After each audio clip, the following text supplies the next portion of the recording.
যেদিন আমার আল্লাহ চারজন ফেরেশতাকে বানাইলেন, ওই দিন চারজন ফেরেশতাকে যেই দিন আমার আল্লাহ বানাইলেন, ওই দিন থেকে তাদেরকে আমার আল্লাহ দায়িত্ব দিলেন আরশকে কাদের মধ্যে লইয়া রাখতে। আরশ কই লইয়া রাখবে? কাদের মধ্যে নিয়ে রাখবে। এবার চারজন ফেরেশতারা ডাক দিবে, ও ফেরেশতারে, ও ডানা বিশিষ্ট সাদা ডানাওয়ালা ফেরেশতা, সবুজ রঙের ফেরেশতা, আর গুনগুন করিস না, আর গুনগুন করিস না, আমাদের কষ্ট হয়, আর গুনগুন করিস না। কি করতে হবে বল? কি করতে হবে বলো?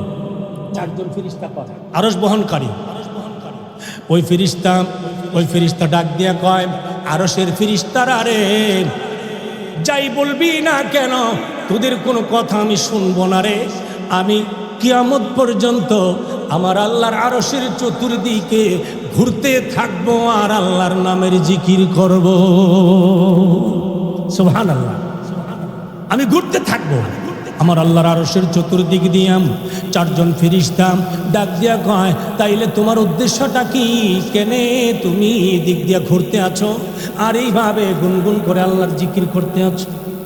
এবার ডানা দুই ডানাওয়ালা সাদা ডানাওয়ালা সবুজ রঙের ফেরেশতা ৭০,০০০ জবান থেকে উচ্চারণ করে বলবে, আরশের ফেরেশতারা রে, ও আরশের ফেরেশতারা, আমি ওই বান্দার ক্ষমার জন্য আমি দোয়া করতেছি, ওই বান্দার ক্ষমার জন্য অপেক্ষা করতেছি রে। যেই বান্দা কালিমা পড়েছে আমার আল্লাহর খুশির জন্য, আমি তার ভিতর থেকে জবানের ভিতর থেকে বের হয়েছি, ওই বান্দাকে যতক্ষণ পর্যন্ত ক্ষমার ডিক্লার না করা হবে, ঘোষণা না করা হবে, ততক্ষণ পর্যন্ত আমি বন্ধ করব না। সর্বশেষ কিয়ামতের ময়দান যেদিন আরম্ভ হবে, হাসরের মাঠ যেদিন কায়েম হবে, আমার আল্লাহর আদালত যেদিন কায়েম হবে, ওই দিন এই কালিমা পড়নেওয়ালা বান্দিকে আমি হাত ধরে যতক্ষণ পর্যন্ত জান্নাতে না পৌঁছাবো, আল্লাহর জাতের কসম, ততক্ষণ পর্যন্ত আমি ফেরেশতা আল্লাহর নামের জিকির বন্ধ করে দিব না। বন্ধু আমার, নবীজি বলেন ওই ফেরেশতা কি করবে জানেন? যে নারী বড় আলমপুরের বিদ্যারের, মুরাদনগরের, কুমিল্লার, বাংলাদেশের, ভারতের, পাকিস্তানের যেই কোনো দেশেরই হোক না কেন, যেই বান্দা বান্দি, যেই নারী, যেই পুরুষ কালিমা আমার আল্লাহর খুশির জন্যে ভালোবাসার নিয়তে পড়েছে, ওই বান্দা বান্দির জবান থেকে ফেরেশতাটা বের হয়। এই ফেরেশতা যেই দিন আমার আল্লাহর আদালত কায়েম হয়ে যাবে, হাসরের ময়দান কায়েম হবে, ওই দিন আমার আল্লাহকে ডাক দিয়ে বলবে, আল্লাহ গো, ও আমার আল্লাহ, তোমার এই বান্দা কালিমা পড়েছিল, বড় ভালো লেগেছিল রে আল্লাহ তোমার বান্দার কালিমা। আল্লাহ গো, তোমার এই বান্দাকে আমি হাত ধরে জান্নাতে পাঠাবো, জান্নাতে না পাঠায় আমি শান্তি হব না। আমার আল্লাহ ডাক দিয়া বলবেন, যাও যাও ও কালিমার ফেরেশতা, যাও, তোমার সুপারিশ কবুল করে নেওয়া হলো, তুমি তাকে জান্নাতে হাত ধরে জান্নাতে পাঠাবে। এবং এই পর্যন্ত ৭০,০০০ জবান দিয়া, ৭০,০০০ মুখ দিয়া যত কোটি কোটি কোটি কোটি বার আল্লাহর কালিমা পড়েছ, সমস্ত সওয়াবগুলি আমি আল্লাহ ওই বান্দার আমল নামায় দিয়ে দিলাম। সুবহানাল্লাহ। কালিমার ফজিলত, কালিমা, এর নাম কালিমা, এটা দিয়ে ঈমান নসিব হয়। সুবহানাল্লাহ পড়েন। ঈমানের ৭০টার চাইতে বেশি শাখা, এর মধ্যে সর্বোত্তম, সর্বশ্রেষ্ঠ এবং সবচেয়ে দামি শাখার নাম কি বলেন? কালিমা। বলেন কি? কালিমা, লা ইলাহা ইল্লাল্লাহ। আলহামদুলিল্লাহ নাহমাদুহু ওয়া নাস্তাঈনুহু ওয়া নাস্তাগফিরুহু ওয়া নু'মিনু বিহি ওয়া নাতাওয়াক্কালু আলাইহি ওয়া নাউযু বিল্লাহি মিন শুরুরি আনফুসিনা ওয়া মিন সাইয়্যাতি আ'মালিনা। من يهد الله فلا مضل له ومن يضلله فلا هادي له ونشهد أن لا إله إلا الله وحده لا شريك له ونشهد أن سيدنا وحبيبنا وحبيب ربنا وطبيبنا وطبيب أرواحنا وسندنا ومحبوبنا ومعشوقنا ومرشدنا ومولانا محمدا عبده ورسوله الذي أرسله بالحق بشيرا ونذيرا وداعيا إلى الله بإذنه وسراجا منيرا أما بعد فأعوذ بالله من الشيطان الرجيم بسم الله الرحمن الرحيم الذين يؤمنون بالغيب صدق الله مولانا العظيم إن الله وملائكته يصلون على النبي يا أيها الذين آمنوا صلوا عليه وسلموا تسليما اللهم صل على محمد وعلى آل محمد كما صليت على إبراهيم وعلى آل إبراهيم إنك حميد مجيد اللهم بارك على محمد وعلى آل محمد كما باركت على إبراهيم وعلى آل إبراهيم إنك حميد مجيد بلغ العلا بكماله كشف الدجى بجماله حسنت جميع خصاله صلوا عليه وآله بلغ العلا بكماله كشف الدجى بجماله حسنت جميع خصاله صلوا عليه وآله سبحان الله الحمد لله لا إله إلا الله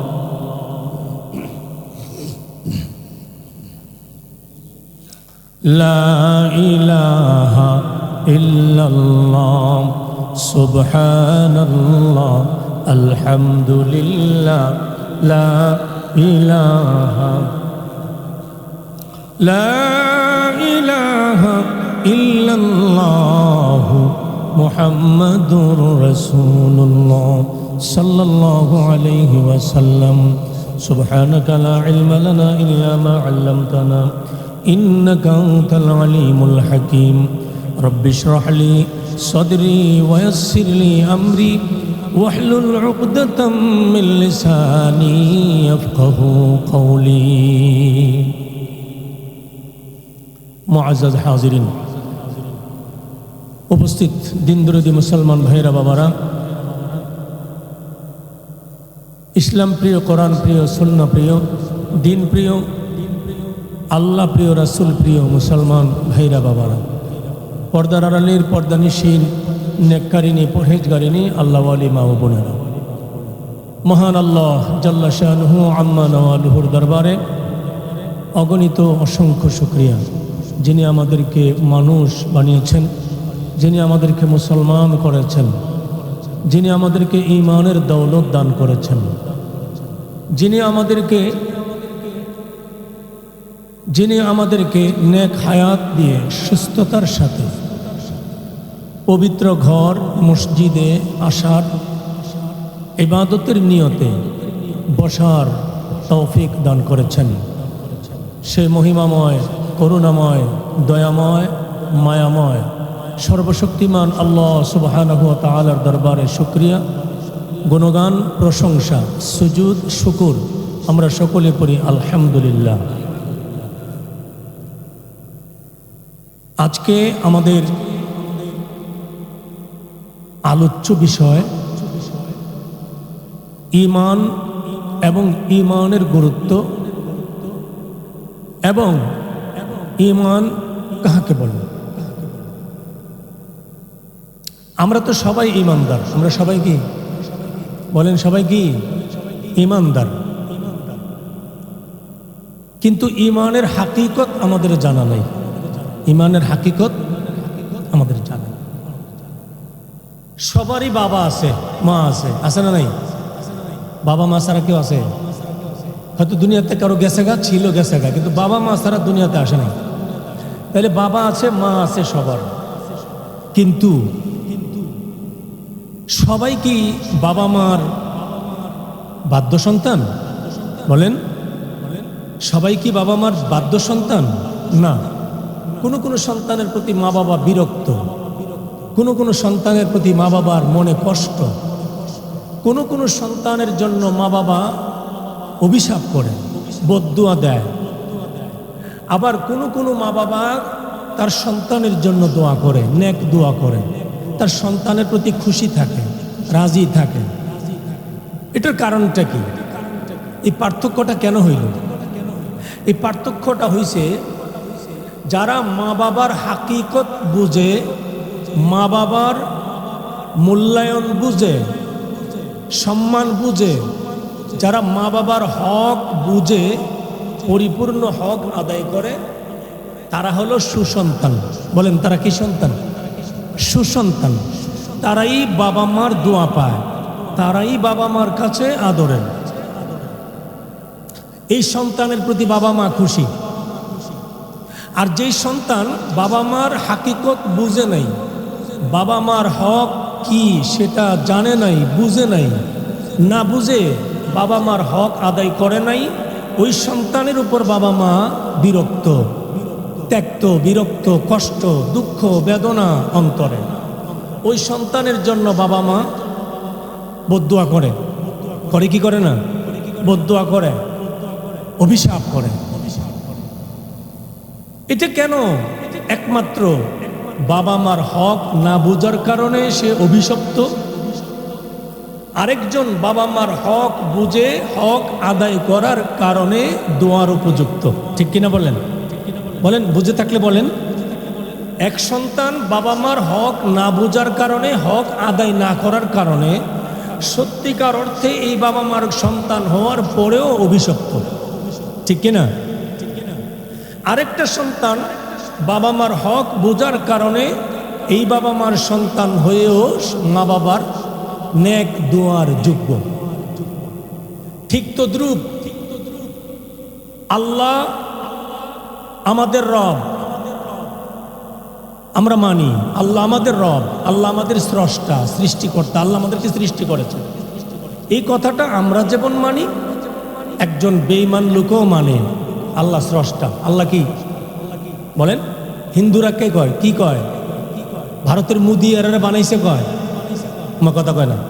হিন্দুরা কি কথা কয় যে আমাদের স্রষ্টা মুদি? এ কথা কয় না। হিন্দুরাও বলে স্রষ্টা আল্লাহ। স্রষ্টাকে আল্লাহ। তা আমরা আল্লাহকে স্রষ্টা হিসাবে জানি, মানি। স্রষ্টা আল্লাহ আমাদেরকে সৃষ্টি করেছেন, কিন্তু কেন সৃষ্টি করেছেন? আল্লাহ আমাদেরকে সৃষ্টি করার পিছনে উদ্দেশ্য কি, সেটা দুইভাবে আমরা অমান্য করছি। হয়তো জানি না এই জন্য মানি না, অথবা জানি কিন্তু মানি না, জানি কিন্তু মানি না। আমি আল্লাহর সৃষ্টি, আল্লাহ আমার স্রষ্টা, সত্য, কিন্তু আমি যদি আল্লাহর সৃষ্টির উদ্দেশ্য লক্ষ্য করে সঠিকভাবে আল্লাহর সৃষ্টির উদ্দেশ্য পূরণ করতে পারি, তাহলে আমি হব আল্লাহর আদরের বান্দা, ঈমানদার। সুবহানাল্লাহ। আমি কি হব বলেন? ঈমানদার। তখন আর দাবি করতে হবে না, অটোমেটিক কি ঈমানদার। আচ্ছা, আমরা যারা মা বাবার মায়ের গর্ভে দুনিয়া থেকে আসছি, মায়ের গর্ভ থেকে দুনিয়াতে আসছি, বলেন কেউ কি দেখছেন যে আপনি আপনার এই মায়ের পেটে ছিলেন? কেউ দেখছেন? আমরা দেখি নাই। অথবা এই বাবা আমাকে জন্ম দিছে, আমরা দেখছি? দেখি নাই। তাইলে এই বাবাকে এই মাকে আমরা মানতেছি না দেখা, ঠিক কিনা বলেন?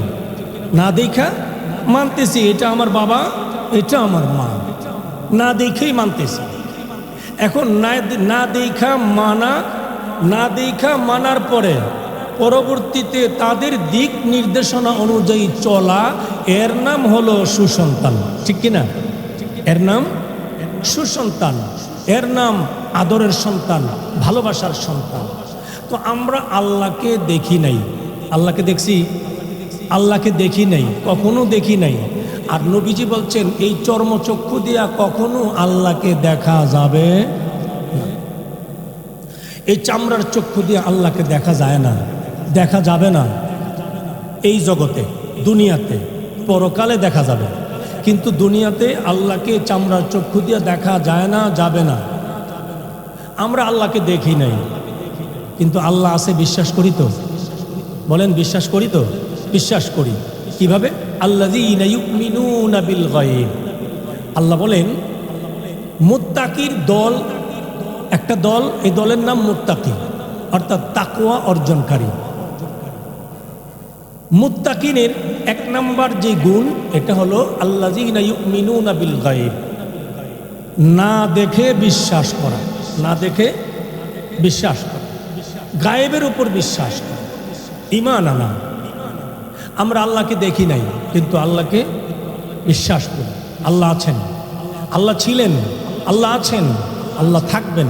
ওয়ালাম ইয়াকুল্লাহু কুফুয়ান আহাদ, এবং তার সমকক্ষ আর কেউ নেই। সুবহানাল্লাহ, সুবহানাল্লাহ। তার সমকক্ষ আর কেউ আছে? নাই। এবার আল্লাহকে বিশ্বাস করলাম, আল্লাহ আছেন, আল্লাহকে বিশ্বাস করলাম, না দেখে বিশ্বাস করলাম। না দেখে বিশ্বাস করার পরে এরপরে আল্লাহ আমাদেরকে কিছু বিধিবিধান দিয়েছেন, দিক নির্দেশনা দিয়েছেন। এই পথটা ভালো, এই পথটা মন্দ, এই পথটা বিপজ্জনক, এই পথটা শান্তির। আল্লাহ আমাদেরকে দেখাইছেন, দেখেন নাই? দেখিয়েছেন। কার মাধ্যমে? নবী রাসূলের মাধ্যমে, রাসূলে পাকের মাধ্যমে। এই জন্য ঈমানের ভিতরে, ঈমান আনার জন্য যে কালিমাটা পড়তে হয়, এই কালিমাটার ভিতরে আল্লাহ এবং রাসূল যিনি দিক নির্দেশনা দিয়েছেন তিনার উপর বিশ্বাস করতে হবে, এবং যিনার মাধ্যমে দিক নির্দেশনা বাস্তবায়িত হবে তাকে বিশ্বাস করতে হবে। সুবহানাল্লাহ। তাইলে যিনি দিক নির্দেশনা দিলেন তিনি কে? ধরে বলেন, আল্লাহ। আর যার মাধ্যমে বাস্তবায়ন হবে তিনি কে? মুহাম্মাদুর রাসূলুল্লাহ সাল্লাল্লাহু আলাইহি ওয়াসাল্লাম। এখন আল্লাহকে বিশ্বাস করা, এরপরে রাসূলকে বিশ্বাস করা, আল্লাহর পক্ষ থেকে পাঠানো যত নিয়ম পদ্ধতি নীতিমালা রাসূল সাল্লাল্লাহু আলাইহি সাল্লাম আমাদের কাছে এনে দিয়েছেন, সবগুলিকে বুঝে আসুক বা না আসুক মেনে নেওয়া। সুবহানাল্লাহ। কি করা? মেনে নেওয়া। আল্লাহকে মানলাম না দেখে, বিশ্বাস করলাম আল্লাহ আছেন, ছিলেন, আছেন, থাকবেন। আল্লাহু লা ইলাহা ইল্লাহু, আল্লাহ তো তিনি, যিনি ছাড়া আর কোনো ইলাহ নাই, তিনার সমকক্ষ আর কেউ নাই, তার সমান আর কেউ নাই, যিনি ছাড়া আর কোনো মাবুদ নাই, কোনো আল্লাহ নাই। এরপরে হাইয়ুল কাইয়ুম, তিনি চিরঞ্জীব, চিরস্থায়ী, তিনি ছিলেন, আছেন, অনন্ত অসীমকাল থাকবেন, তিনার নাম আল্লাহ। সেই আল্লাহ যে বিধানগুলি রাসূল পাকের মাধ্যমে দিয়েছেন আমাদের জন্য, ওই বিধানগুলিকে আল্লাহকে যেমন না দেখে ডাইরেক্ট বিশ্বাস করেছি আল্লাহ আছেন, রাসূলকে বিশ্বাস করেছি, আমার নবী, আমার রাসূল, আমার পয়গম্বর, আমার পথ প্রদর্শক, আমার ভালোবাসা, আমার প্রেম, আমার মোহাব্বত, আমার দুজাহান, আমার দুনিয়া এবং আখিরাত মুহাম্মাদুর রাসূলুল্লাহ সাল্লাল্লাহু আলাইহি ওয়াসাল্লাম। মুহাম্মাদুর রাসূলুল্লাহ সাল্লাল্লাহু আলাইহি ওয়াসাল্লাম যে আল্লাহকে না দেখে বিশ্বাস করেছি, ওই আল্লাহর পক্ষ থেকে যা নিয়ে আসছেন সব কিছু আমাকে মাথা পেতে মেনে নিতে হবে। এর নাম ঈমান। এর নাম কি? এর নাম ঈমান। কথাটা কি বুঝে আসছে? আর মুসলিম অর্থ মুসলমান সম্পর্কে বলা হয়েছে আসলামা ইউসলিমু তাসলিমান, অর্থাৎ সম্পূর্ণরূপে 100% পরিপূর্ণতার সাথে আল্লাহর সামনে আত্মসমর্পণ করা, নিজেকে বিলিয়ে দেওয়া, নিজেকে অসহায় করে দেওয়া। আল্লাহ, তোমার সামনে আমার কোনো দাম নাই, তোমার বিধানের বাহিরে আমার কোনো চলার রাস্তা নাই, তোমার দেখানো রাস্তা ছাড়া আমার কোনো রাস্তা নাই। আল্লাহ, তোমার কথার বাহিরে মানার মতো আমার জন্য আর কোনো কথা নাই। সুবহানাল্লাহ। এর নাম আত্মসমর্পণ। যে ব্যক্তি পরিপূর্ণভাবে আত্মসমর্পণ করে আল্লাহর সামনে নিজেকে বিলিয়ে দিল, নিজেকে বিলিয়ে দিতে পারলো, এই ব্যক্তির নাম মুসলিম। এই ব্যক্তির নাম কি? মুসলিম। এবার আসেন, ঈমানের জন্য সর্বপ্রথম কি দরকার আমাদের? হাদিস শরীফে, মুসলিম শরীফের হাদিস, মুসলিম শরীফের 35 নম্বর হাদিস, কানজুল উম্মাল, একটা হাদিসের কিতাব কানজুল উম্মাল। মুসলিম শরীফে যে হাদিসটা আসছে 35 নম্বর, একই হাদিস। এই হাদিসটাই কানজুল উম্মাল কিতাবের মধ্যে আসছে 52 নম্বর। কয় নম্বর? 52 নম্বর। তো মুসলিম শরীফের 35 নম্বর হাদিস, কানজুল উম্মালের 52 নম্বর হাদিস। হাদিসটা বিশিষ্ট সাহাবী, নবীজির প্রিয় সাহাবী হযরত আবু হুরায়রা রাদিয়াল্লাহু তাআলা আনহু থেকে বর্ণিত। সুবহানাল্লাহ। আবু হুরায়রা কেমন সাহাবী? আবু হুরায়রা এমন একজন নবীর পছন্দের সাহাবী, ভালোবাসার সাহাবী, যে আবু হুরায়রা নবীর ভালোবাসার জন্য তার নামটা পর্যন্ত পরিবর্তন করে দিয়েছে। সুবহানাল্লাহ, সুবহানাল্লাহ বলেন। নাম পরিবর্তন করে দিয়েছে আবু হুরায়রা। আমার নবীজি একদিন আবু হুরায়রার ঘরে গেলেন। কার ঘরে বলেন? কার ঘরে? আবু হুরায়রার ঘরে। আবু হুরায়রার ঘরে গিয়ে দেখেন হযরত আবু হুরায়রা কম্বল গায়ে দিয়া বা চাদর গায়ে দিয়া ঘুমায় শুয়ে আছে। নবীজিকে ডাক দিলেন। ডাক দেওয়ার পরে আবু হুরায়রা চাদর উঠায়া যখন লাফ দিয়ে উঠলেন, চাদরের ভিতর থেকে কয়েকটা বিড়ালের বাচ্চা বের হয়েছে। সুবহানাল্লাহ। কিসের বাচ্চা বলেন? বিড়ালের বাচ্চা, ছোট ছোট বাচ্চা, বিড়ালের বাচ্চা। তে আবু হুরায়রা বিড়ালের বাচ্চা পালতেন, আদর করতেন, কাছে রাখতেন। বিড়াল কিন্তু পালা যায়, বিড়াল পালা যায়। আপনি বিড়ালকে কুলে নিতে পারেন, যদি পরিষ্কার পরিচ্ছন্ন থাকে, লালিত পালিত হয়, আপনি কুলে নিতে পারেন, আদর করতে পারেন, সমস্যা নাই। নবীর সাহাবী আবু হুরায়রার চাদরের ভিতর থেকে বিড়ালের বাচ্চা বের হয়ে আসছে। নবীজি একটা মুচকি হাসি দিলেন। সুবহানাল্লাহ। কি হাসি দিলেন? মুচকি হাসি দিলেন। নবীজি একটি মুচকি হাসি দিয়া আবু হুরায়রার যে পূর্বের নাম, ওই নাম নিয়ে ডাকেন নাই। নবীজি বললেন, তুমি তো আবু হুরায়রা। সুবহানাল্লাহ। তুমি কি? তুমি তো আবু হুরায়রা। আবু হুরায়রা অর্থ কি জানেন? হিররাতুন শব্দের অর্থ বিড়াল ছানা। হিররাতুন শব্দের অর্থ কি? বিড়াল। হিররাতুন শব্দের অর্থ কি? বিড়াল। হিররাতুনের বহুবচন হুরায়রা। হুরায়রা অর্থ হলো বিড়াল সমূহ বা বিড়াল ছানা সমূহ। তো নবীজি বহুবচন ব্যবহার করেছেন, ইয়া আবি হুরায়রা, তুমি তো বিড়াল ছানার পিতা। সুবহানাল্লাহ। তুমি তো বিড়াল ছানার পিতা। হযরত আবু হুরায়রা নবীজির চেহারা মুবারকের দিকে তাকাইয়া আবু হুরায়রা টপ টপ করে চোখের পানিগুলি ছেড়ে দিয়েছেন। আমার নবীজি বলেন, আবু হুরায়রা রে, আমি তোমার নাম চেঞ্জ করে পরিবর্তন করে অন্য নাম নিয়ে তোমারে ডাক দিলাম। বিড়ালের বাবা বলে, বিড়াল ছানার পিতা বলে ডাক দিলাম। এই জন্যে কি তোমার মনে কষ্ট হয়েছে?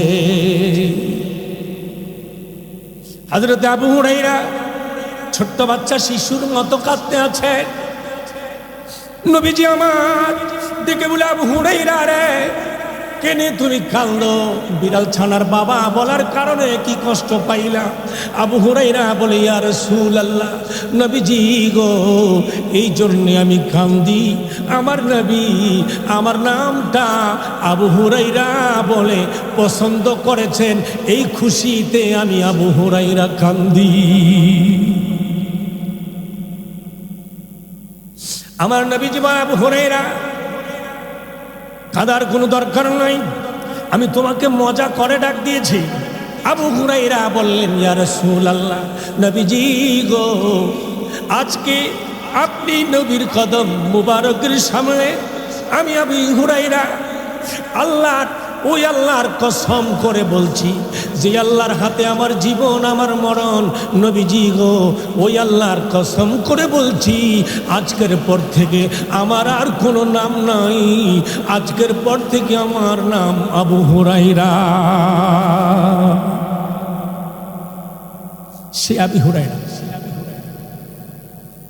عن أبي هريرة رضي الله تعالى عنه قال قال رسول الله صلى الله عليه وسلم الإيمان بضع وسبعون شعبة فأفضلها قول لا إله إلا الله أو كما قال النبي صلى الله عليه وسلم আমার নবীজি বলেন, সাহাবীরা রে, উম্মতেরা আমার, ঈমানের অনেকগুলি শাখা আছে। ঈমান একটা গাছ। ঈমান কি? জোরে বলেন কি? ঈমান একটা গাছ। একটা গাছের কি একটা শাখা থাকে না বেশি থাকে? বেশি থাকে। আমার নবী বলেন ঈমান একটা গাছ। এই গাছের এই ঈমানের 70টার বেশি শাখা আছে রে, 70টার বেশি ঠালা আছে, শাখা আছে। এর মধ্যে সর্বোত্তম যেই শাখা, ওই শাখার নাম ফাফজালুহা কাউলু লা ইলাহা ইল্লাল্লাহ। আমার নবী বলেন 70টার চাইতে বেশি শাখা আছে কালিমার। এর মধ্যে ঈমানের 70টা শাখার চাইতে 70টার চাইতে বেশি শাখা, এর ভিতরে সর্বোত্তম শাখার নাম লা ইলাহা ইল্লাল্লাহু মুহাম্মাদুর রাসূলুল্লাহ সাল্লাল্লাহু আলাইহি ওয়াসাল্লাম। বন্ধু আমার নবীজি কয়, সাহাবীরা রে, এটা তো এই কালিমা, এটা তো ওই কালিমা, যে কালিমা জাহান্নামের 7 স্তরের নিচ থেকে উঠাইয়া একটা মানুষকে সরাসরি জান্নাতুল ফিরদাউসে পাঠায়া দেয়। আমার নবী বলেন, এটা তো ওই কালিমা রে, যে কালিমা 80-90 বছর বয়সে একটা কাফের যদি পাঠ করে, সাথে সাথে তার 90 বছরের জিন্দেগির সব গুনাহ আমার আল্লাহ মাফ করে দেয়। এটা তো ওই কালিমা রে সাহাবীরা, এটা তো ওই কালিমা রে সাহাবীরা, যেই কালিমা পাঠ করার পরে নামাজও যদি না পড়ে, কোরআন পড়ার সময় না পায়, নামাজ পড়ার সময় না পায়, রোজা রাখার সময় না পায়, যাকাত দেওয়ার মতো সুযোগ যদি না পায়, এর আগেই যদি মরণ হয়ে যায়, আমার নবী কয়, দুনিয়াবাসী রে, এটা তো ওই কালিমা রে, যেই কালিমাটার পাঠ করার কারণে আমার আল্লাহ তাকে জান্নাত দিয়ে দিবে। আমার নবী একটা হাদিস বর্ণনা করেন। আমার নবীজি বলেন, কিতাবের নাম দুররাতুন নাসিহিন। দুররাতুন নাসিহিন একটা হাদিসের কিতাব আছে। দুররাতুন নাসিহিন হাদিসের কিতাবে 67 নম্বর হাদিস। কত নম্বর? 67 নম্বর হাদিস। আমার নবীজি দুররাতুন নাসিহিন কিতাবের 67 নম্বর হাদিস, আমার নবীজি বলেন, যখন নাকি কোনো বান্দা বান্দি,